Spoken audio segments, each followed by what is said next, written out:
penghormatan terakhir kita kepada Papa. Di sini aku pengen nyampein kesaksian gimana Papa di keluarga, gimana meninggalnya Papa juga. Jadi Papa itu orang yang sangat sayang sama keluarganya, sama kakak-kakaknya, sama mama, sama aku, dan juga sama teman-temannya. Jadi dia kalau lagi sama aku pasti ngebangga-banggain kakaknya, saudara-saudaranya, Ilinding, ya, Om Jack, Om Penggi, dan semuanya. Tapi aku tahu cepat atau lambat hal ini, serangan jantung ini pasti terjadi, karena 4 tahun yang lalu Papa udah sempat serangan jantung yang pertama, dan itu udah mau meninggal. Papa udah sempat mau meninggal, udah titip-titip pesan. Dia serangan jantung 2 kali dalam sehari, jam 11 dan juga jam 11 siang dan juga jam 4 sore. Langsung kakak-kakak pada datang dan langsung merujuk ke rumah sakit. Kukira di titik itu serangan jantung yang 4 tahun lalu, Papa itu udah meninggal, udah lewat, karena udah ngasih pesan-pesan juga. Dan aku taunya zaman dulu kan serangan jantung yang meninggal. Tapi ternyata aku yakin ini Tuhan ngasih nyawa kedua atau perpanjangan waktu hidupnya Papa selama 4 tahun ini. Dan aku yakin Tuhan punya maksud tujuan tertentu gimana Papa bisa diperpanjang hidupnya, bukan meninggal yang waktu itu tapi meninggal saat ini. Contoh tugas-tugasnya, yang pertama, waktu itu ada saudara waktu serangan jantung bilang, jaga kesehatan, jangan sampai meninggal dulu, paling nggak nemenin Aldo wisuda. Dan itu udah diselesaikan Papa. Tugas keduanya, waktu mama sakit, mama tuh sempat tahun lalu serangan kena pecah pembuluh darah, aneurisma, dan itu Papa lagi nginep di Puri sama Ko Alex. Itu juga mungkin tugasnya Papa untuk nunjukin rasa kasih sayangnya ke mama.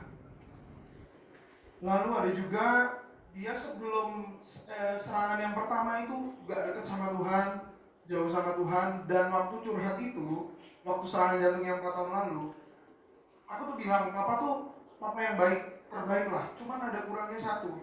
Dari kecil Papa gak ngedidik aku deket sama Tuhan, gak ngajak ke gereja dengan keluarganya.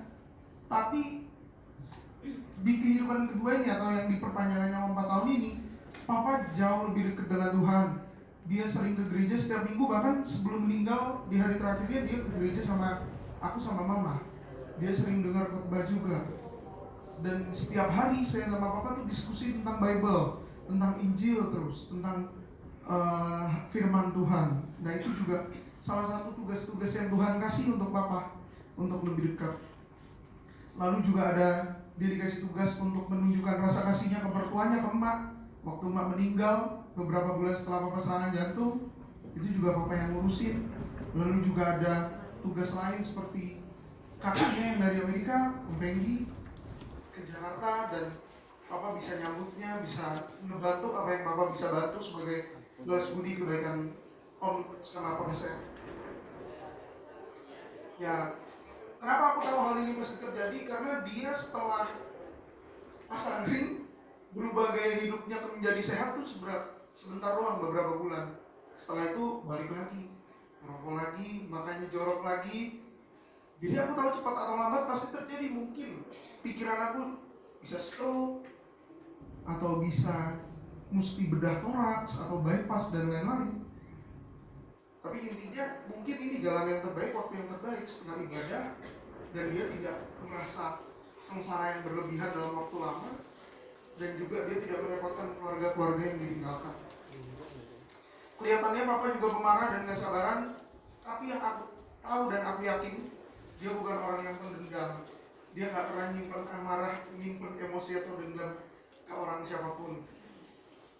Jadi dia adalah pemaaf. Tolong jika ada Papa saya salah ke saudara-saudara semua yang lagi denger ini, tolong dimaafkan. Selain itu aku juga dengar kalau dia orangnya selalu ceria, menghibur, pencair suasana. Dan aku pasti bakal berat jalani hidup ini tanpa Papa, dimana aku juga merupakan anak yang tunggal.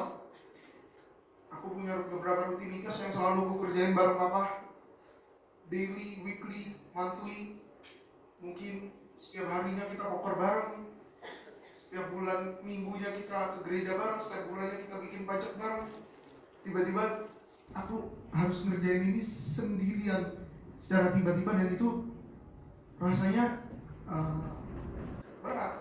Karena terakhir waktu ngajak ke gereja itu masih normal, nggak ada rasa sakit, nggak ada keluhan, di gereja masih angkat tangan, masih terima berkat, masih tepuk tangan saat pujian. Tiba-tiba sampai rumah udah tengkurap di lantai.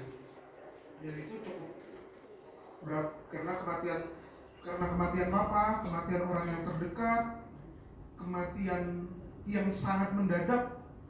Menurut aku ini bikin aku semakin sadar kalau antara kehidupan dan kematian itu lebih tipis dari kulit bawang.